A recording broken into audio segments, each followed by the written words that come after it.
So, today, guys, we are going to be making some observations together on today's talk. Um, I've been making a few observations. I know that this has been happening for quite some time, but I think it's kind of rapid right now.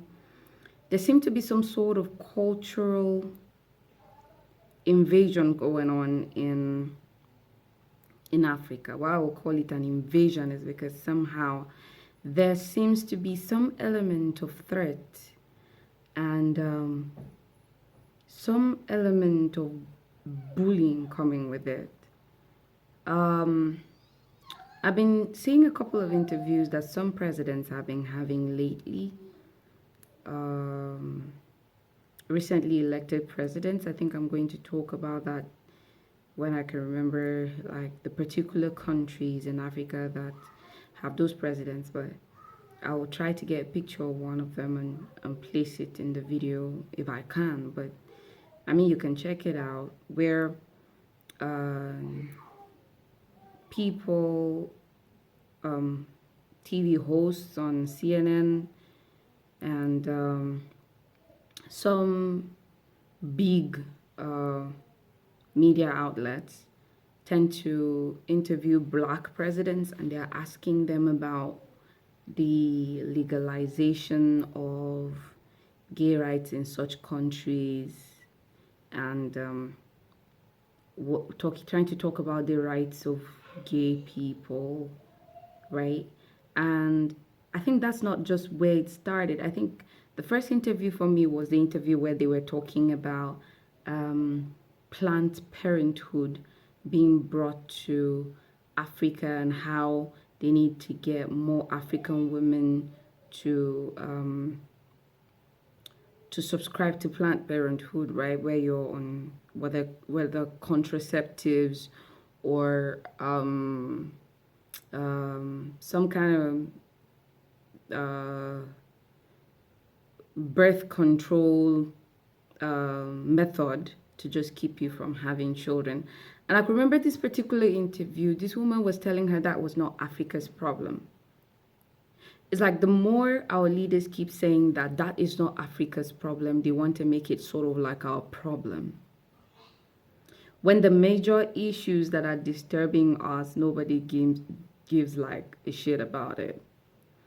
So in my whole calculation is like, okay, you know what? We're giving you guys aids, we're giving you guys money, we're sending you we're trying to help you unfortunate third world countries, and because we are the ones that provide such kind of resources and money for you, we lend monies to you automatically. We decide how you'll behave, we decide what becomes your culture, we're deciding what becomes how you'll live your life, huh? Anyways, so I remembered back then when I think Obama was the one who sort of threatened and was like they were going to cut down our aid if we do not, pass the whole gay bill into law. I mean, that's how they say, right? And I knew it was quite a problem that back then, where it was like Nigeria was on the spot as a result of it.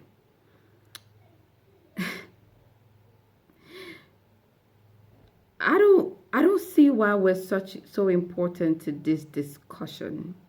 First of all, if you all accept um,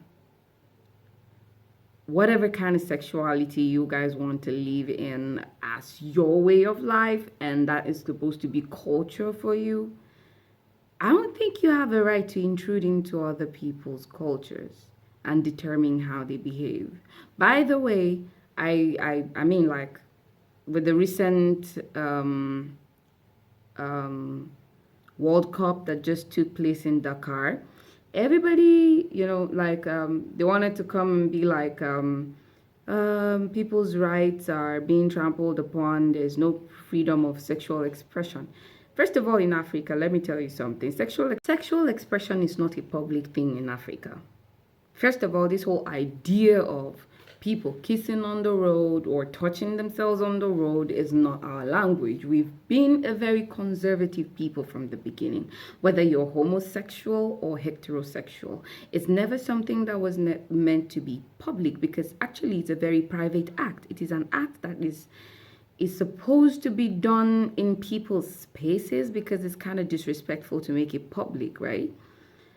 You may not consider that in your own culture as that, but in the African culture, it still is that. You don't see people like, I mean, like, if you see videos of people being caught in uncompleted buildings, and all of a sudden they're made like, there's a public shaming of those people, right?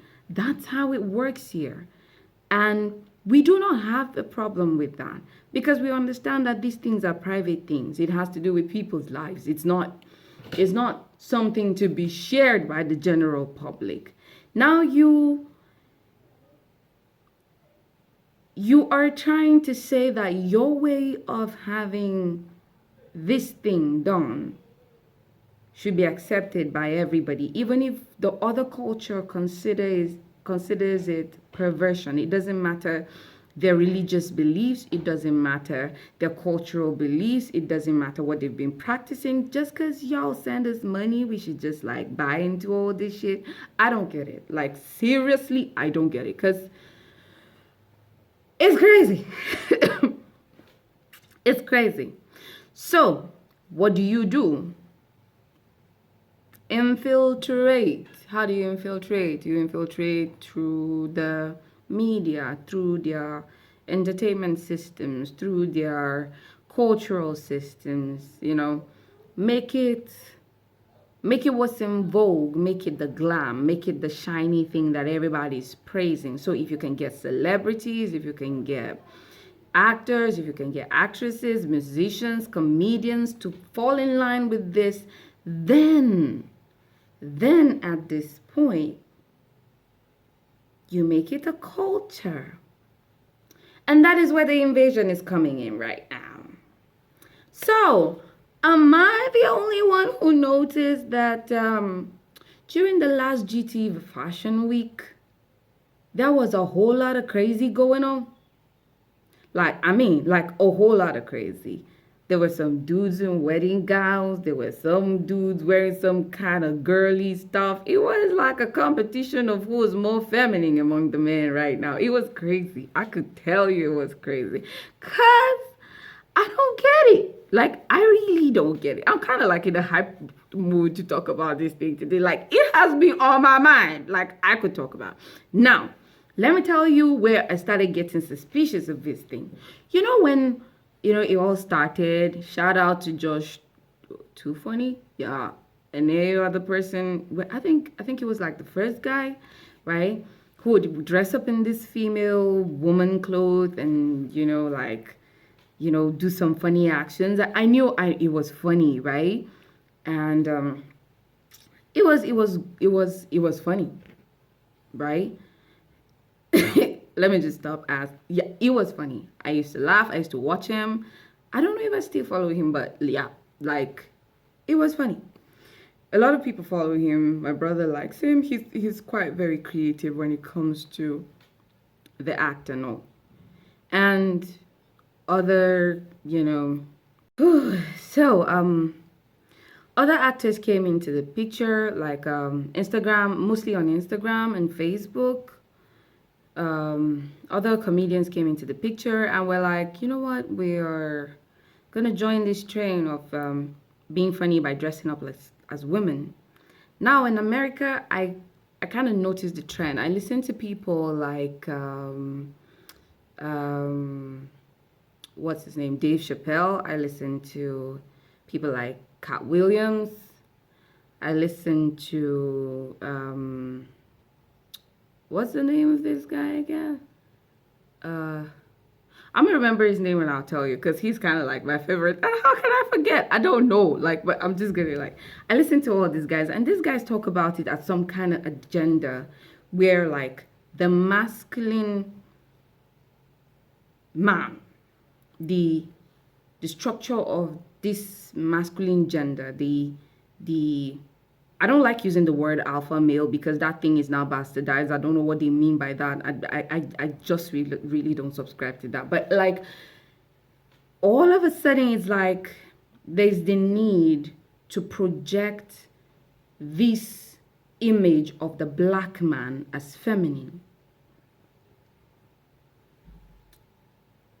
And they have talked about it as an agenda. They've done that, especially for great black men, if I must say, great black men, if I must say. And as harmless as everything might have looked in the beginning, and with the trend going on right now, where you have a lot of celebrities, they're men being dressed up as women and all that kind of stuff. It kind of baffles me to see that in Nigeria and in Africa, we seem to be buying into this thing that they seem to see is a problem for their community because they do not have so much of male role models to look up to as father figures. Now, we all need to understand that the structure of the masculine gender is what represents fatherhood, is what represents brotherhood, is what represents sonship, is what represents leadership. I'm not saying women can't be leaders, that's not what I'm saying. But I'm saying for the fact that the head of a household, starting from the nucleus family, is the man, right? And that head is being projected into the minds of young men as some kind of female character, like some kind of, I don't know, like, I kind of feel like there's a deliberate attempt to weaken the entity called the man. I call it sometimes the feminization of the modern man. Because if you can weaken the modern man, if you can weaken that structure of the modern man, of course, every other structure is broken. We've seen societies where, of course, without the father present, it's chaos unleashed on the children. It's chaos unleashed on the community. Now, you know what? Shout out to every comedian that hasn't worn a dress. God bless you. Cool. Like, it's kind of cool. Probably because you understand what's going on. And I'm not saying if you've worn a dress, is you were doing that just because you wanted to put out some agenda. But I just want you to be informed that there is something going on in the background that is actually affecting the next generation. And yes, it has come down to Africa. There is that pressure to make sure that this culture is being brought back here. Now, let me go back to that whole contraceptive thing that I started in the other video. We're going to talk about it in details on the reason why it's kind of important to send for, should I call them colonizers now? Right, according to Black Panther. Letitia was like a colonizer, that kind of stuff. But it's not a funny thing happening. I'm saying it right now because I'm kind of like feeling like old ginger to say this thing at the point right now. Because if I would say it in the other mood I was in, I would have been all sober and kind of like darkening it up for everybody. So I kind of like make it calm. Now, here we are dealing with broken structures of what you call family. Because of Western education, should we even blame it on Western education? I don't think it's so much of Western education. I think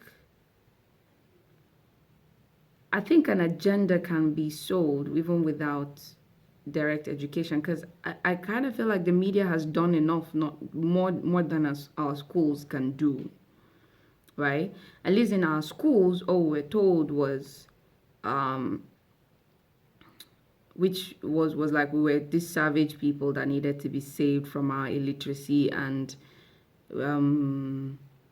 our uninnovativeness and dumbness, and some people showed up on a ship, and they had to take us because we were physically strong, and some of our ancestors were shipped off in boats as slaves, and you know the whole slavery story, the whole um, um, how education came as a result of slavery. Shout out to whoever did that. Yeah, I think there's always a good side to everything. When people invade you with their cultures, I guess there's some good thing that comes with it, and we we are yet to, you know, see the full extent of how good it is. But like I must say, I'm still searching.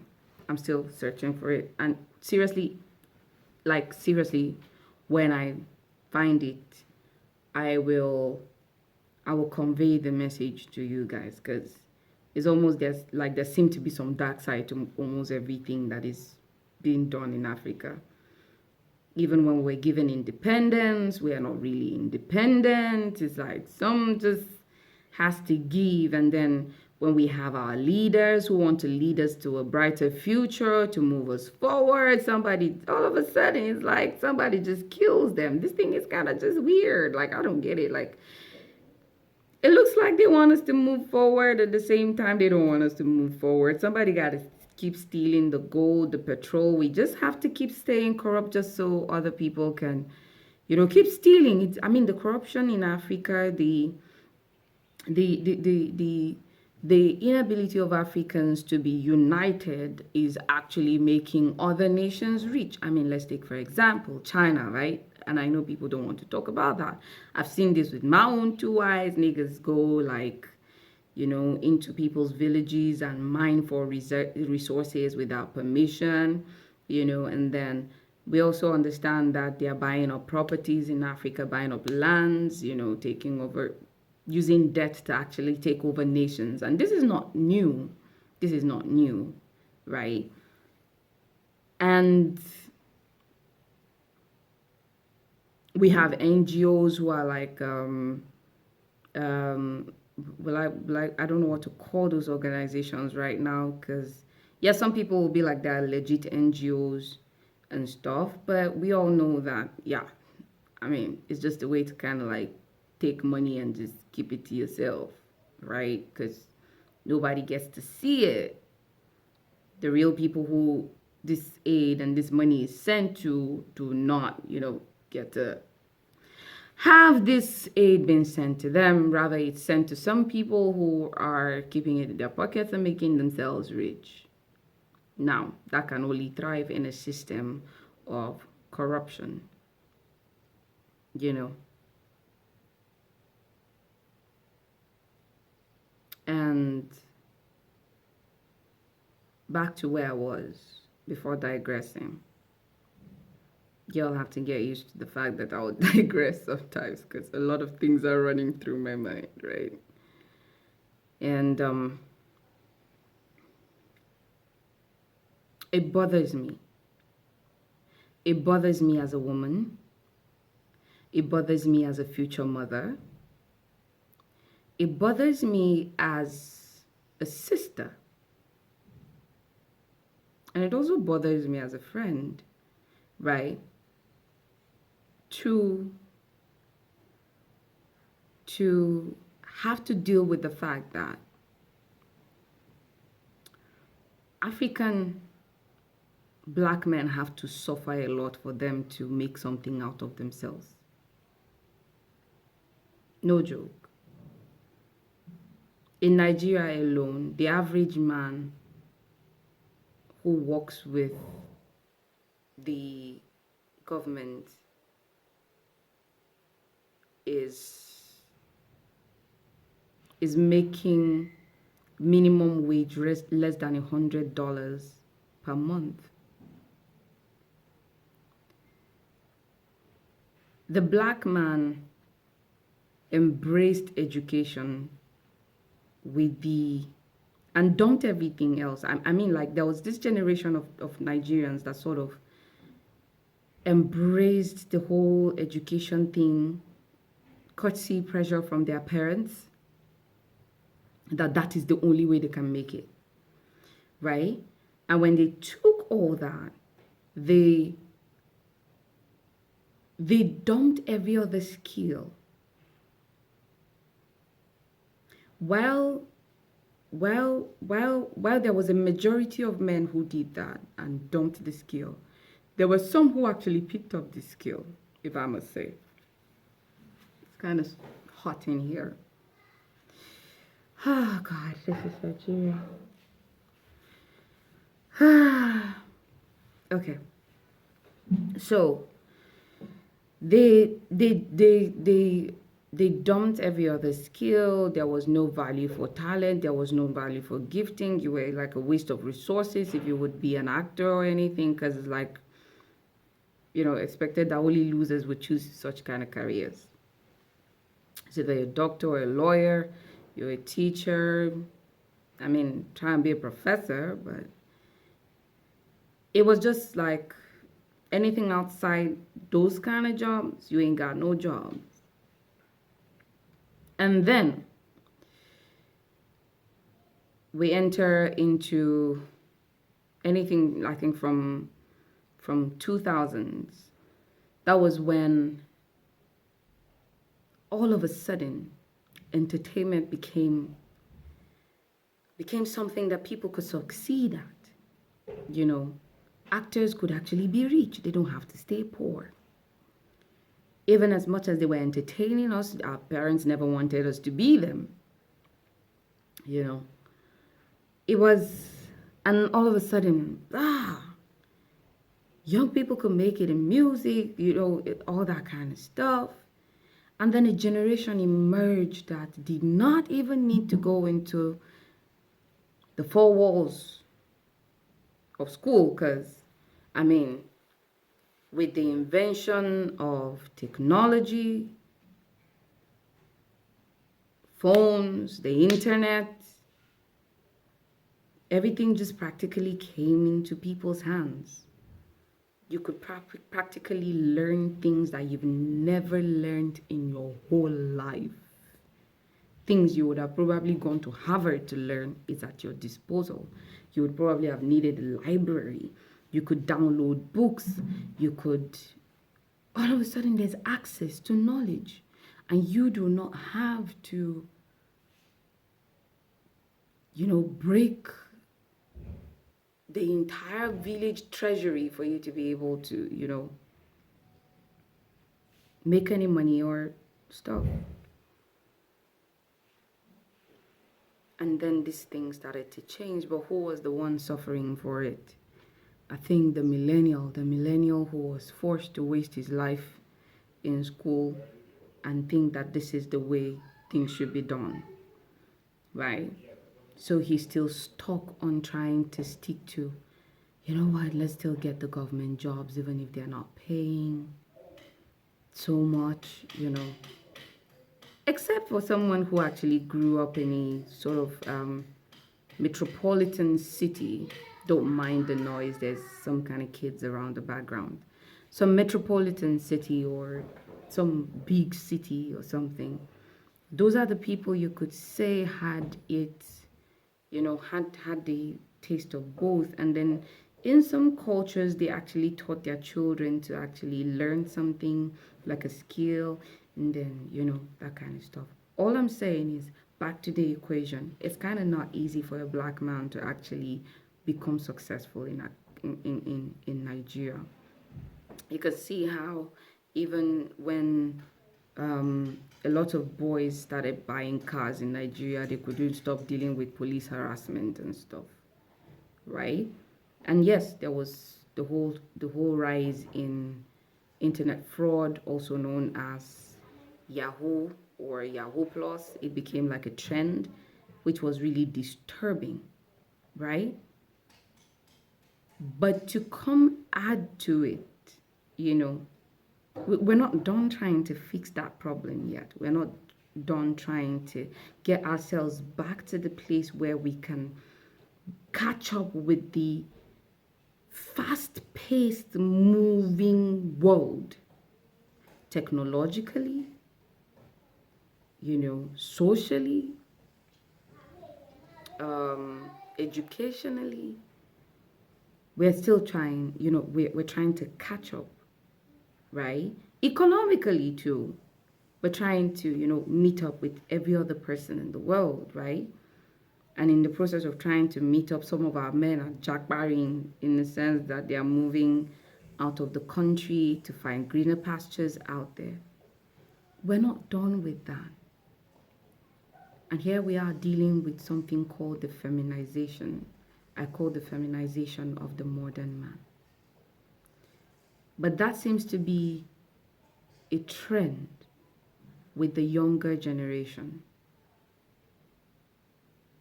So, where did this all begin from?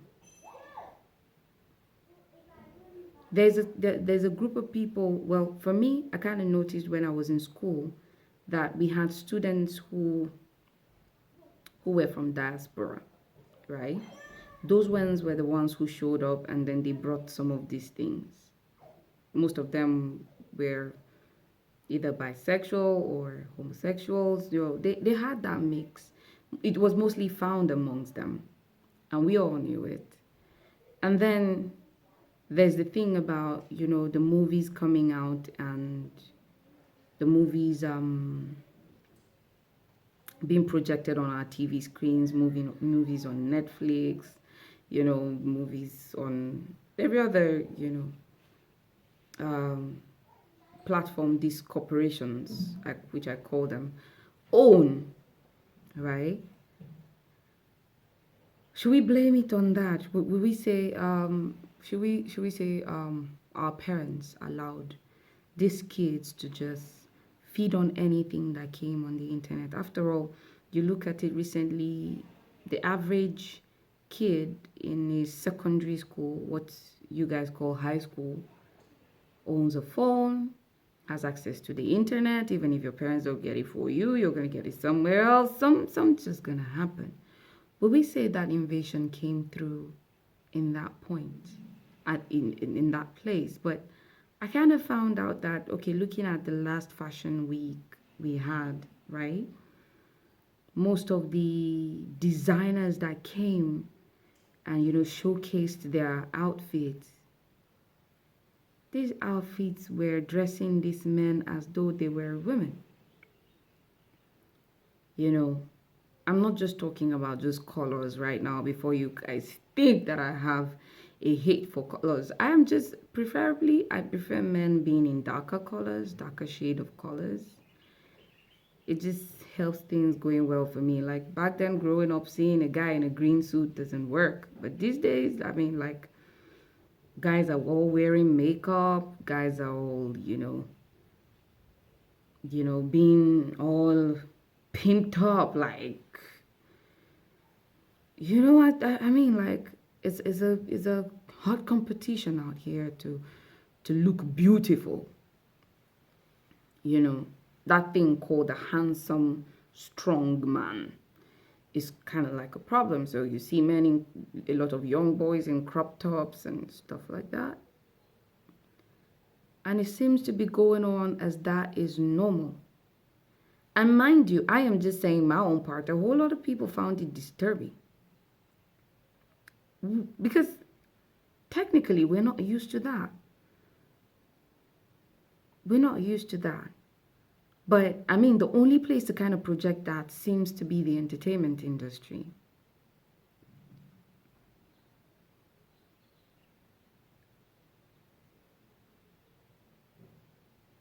And I kind of feel it would be dumb for me not to believe that.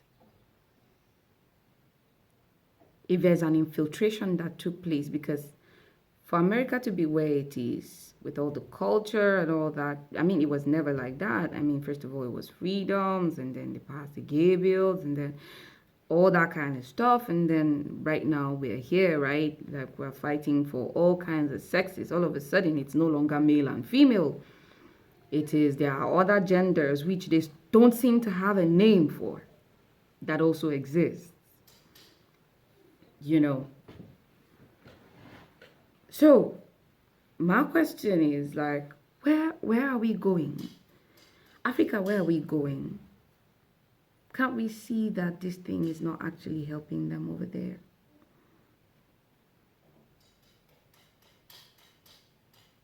It's not actually helping them. Our children, as far as I'm concerned, our children are under attack.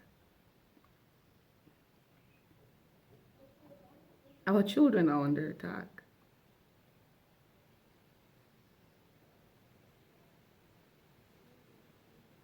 Wherever we've left the phones and the televisions to program our kids, it's going to shock you what they're going to become in the future. I mean, you don't want to come into certain arguments with your kids, especially, let's say your kid walks up to you and tells you, your daughter tells you, I feel like a man on the inside, and I feel like I need to cut off my boobs, and she's 8 years old, and you're in that system where it looks like, okay, you know what, she has the right to think for herself and stuff like that. I think that's where we're getting, where we'll start butchering our sons and our daughters in the name of woke culture. In the name of we're evolving. It's high time we go back to those things that have worked for us. This thing is not even working for them out there, to tell you the truth. And if there's anything based on the history to go by, right? Where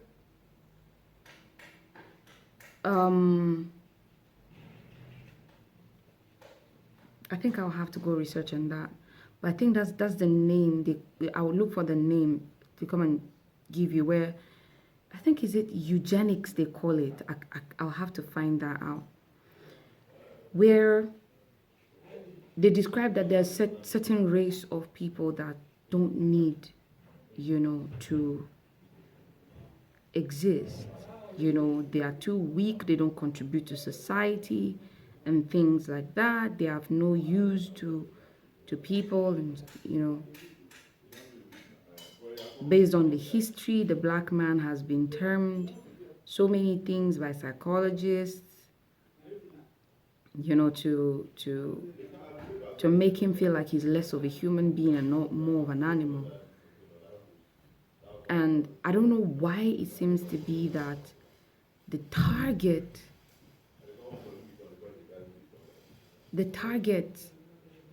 for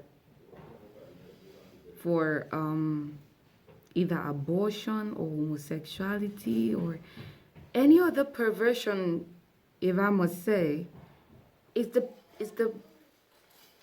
black man, is the black community. It's not like it doesn't affect them or something, but there's that deliberateness to infiltrate that black community with it. First of all, we understand that in America they have the issue of fathers not be present with their kids, right? And these days, yeah, that culture seems to be invading here too. I was talking to a friend yesterday, and he said something to me. I think this guy should be like 22 years old. And he said to me he's not going to get married because he feels that he doesn't want to be in a place where a woman will come and take half his property and live with it. And, he doesn't want a woman to just come and take what she did not work for. Who died, who did not die. I'm going to have this conversation on a different perspective, like on a different topic. I think I'm going to talk about it on what do you call it? I think I'm going to talk about it on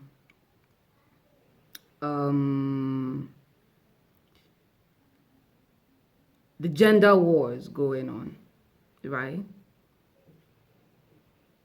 So in my mind, I was like, okay, this is a guy who has both his mom and dad live together, right? He grew up with a father in the house and a mother in the house. And he's saying to himself that he doesn't want his child to grow up in such a structure. He just wants to have babies with different women, and as if it's something that's supposed to be classy and in vogue. And you wonder why all of a sudden there's a lot of anxiety, there's a lot of trauma going on in the minds of young people. You hear a young person speak, and the person is like, I've been dealing with depression, I've been dealing with this, I've been dealing with that. It's just serious mental issues. Do you know how you're going to cause these kids to go into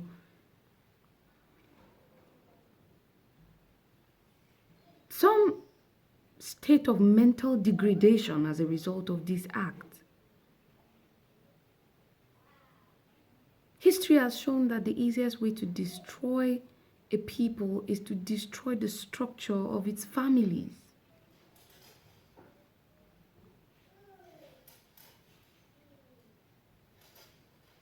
So why do we want to keep buying into these cultures that don't seem to be working out there? Why?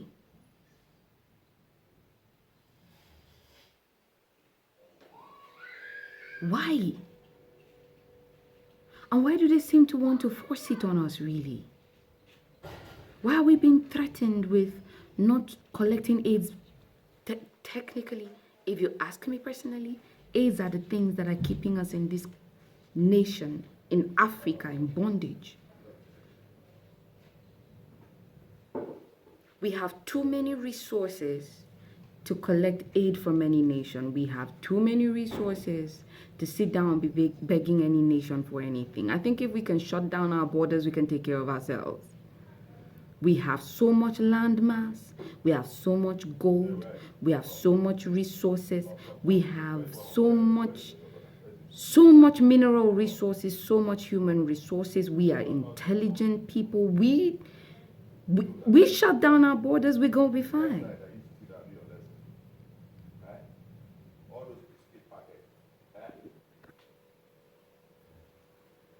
So we don't need these aids. They don't even get to us. Really. They only get to, whoever collects the money.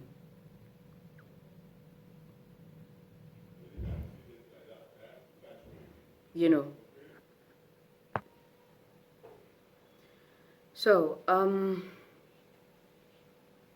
I keep getting interrupted. But for me, I kind of feel like we need to take hold of the narrative in Africa. We have poverty as a problem. We have corruption as a problem. We're still considered underdeveloped as a problem. I think we should start fixing that, and advance in that while building healthy structures for our kids to come and grow in, healthy educational systems, that keep a society together.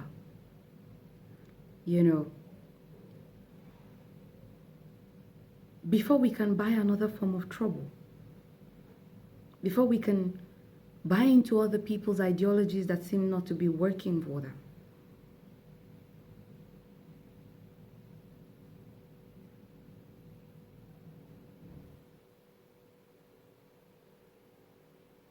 I kind of feel like it's no longer funny anymore, because everything I'm saying right now is something people are afraid to speak because it's no longer in vogue. I mean, I am right here in Nigeria, and saying these things, people are gonna think it's crazy, but it's what's going on. Like, people are gonna be like, why are you talking like this? I mean, right here, like, there are certain people that would not want me to say what I'm saying right now. because they kind of feel like you're saying too much. Where do you want? Do you ever want to? Do you want your career to move? Do you want?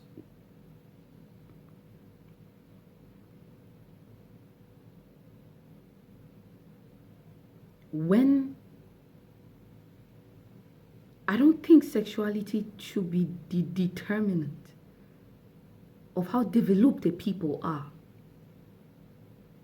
It just don't make no sense.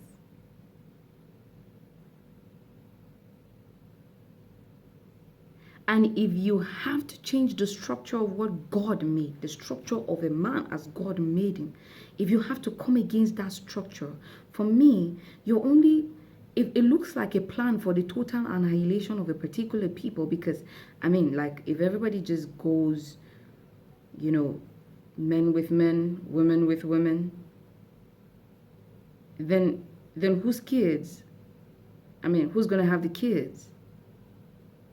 If that structure was right in itself, it should be able to reproduce itself.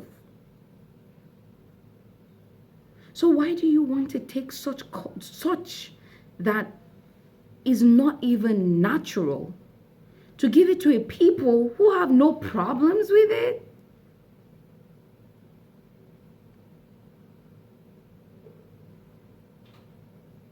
And tell them that should be their problem? Please, somebody help me, please. You know, we're going to keep talking about other things.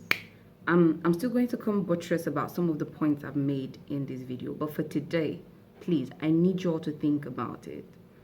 And if you're a celebrity out there, I need you to understand that it's not just about doing anything to be famous. It's not just about putting your face out there and trying to just be funny. Just understand that everything you do right now represents something.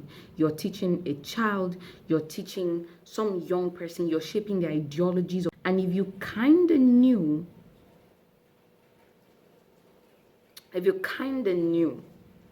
that what you were doing was going to destroy the life of someone's child, or be the source of the problems of a person, the insecurities of a person, I think you should think about how you're doing it. It's sort of the stewardship that comes with being famous, with being a leader. You have so many people who follow you. You dictate what culture is, you dictate what tradition is. And it is something you shouldn't take for granted. The reason why some child will want to be anything is because they saw you. You have to be able to count the cost. Everything you say, everything you do, whatever ideology you're selling, just know that you're going to be accountable for it.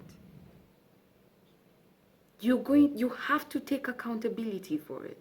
It is the souls of children you're bargaining with here.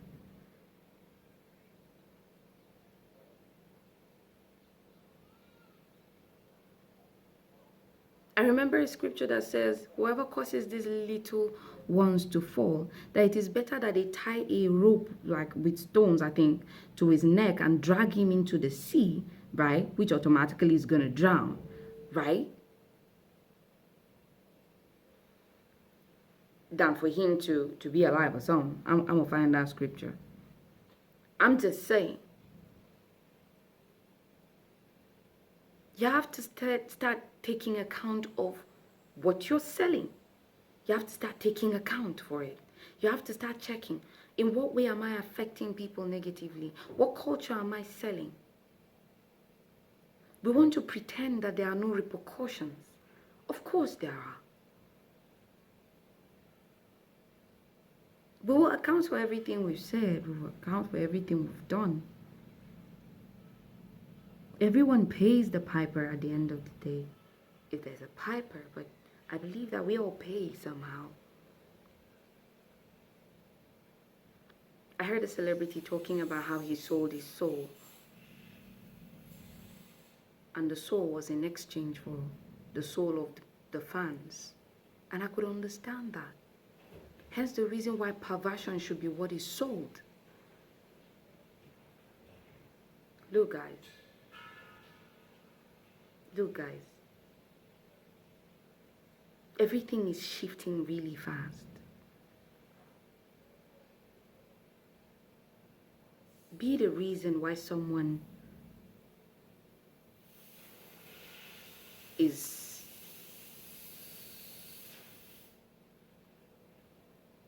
be the reason why someone has some meaning to his life. Be the reason why someone has to think right.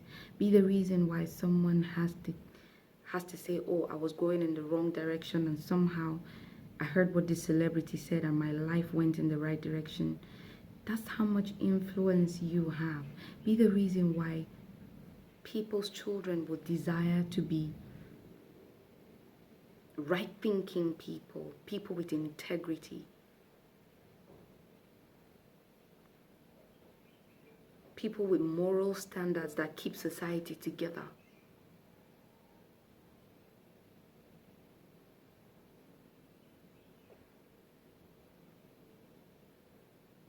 We need our families, we need our men, we need our husbands.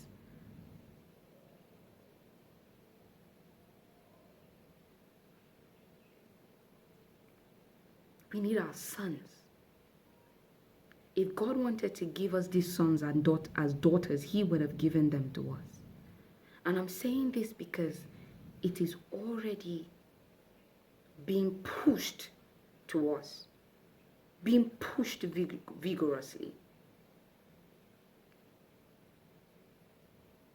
So if you're a filmmaker, if you're a musician, if you're an actor, whatever it is, just know that your life right now is choosing which narrative is going to sell.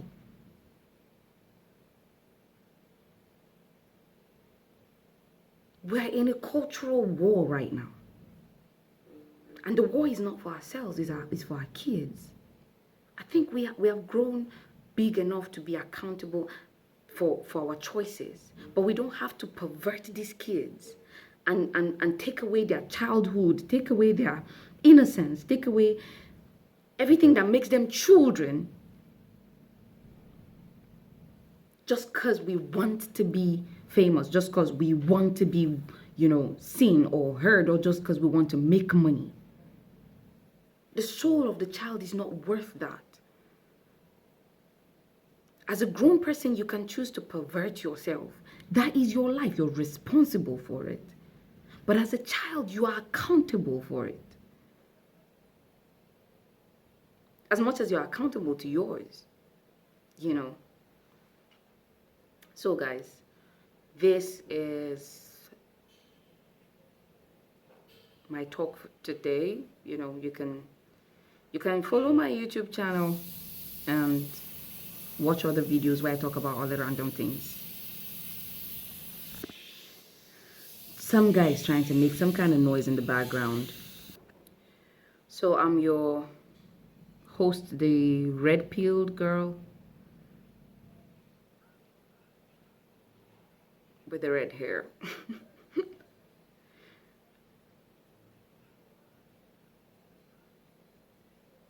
Oh no, I don't think that works that way. The red-haired girl giving you the red pill. So please, chew on it. Have a great day.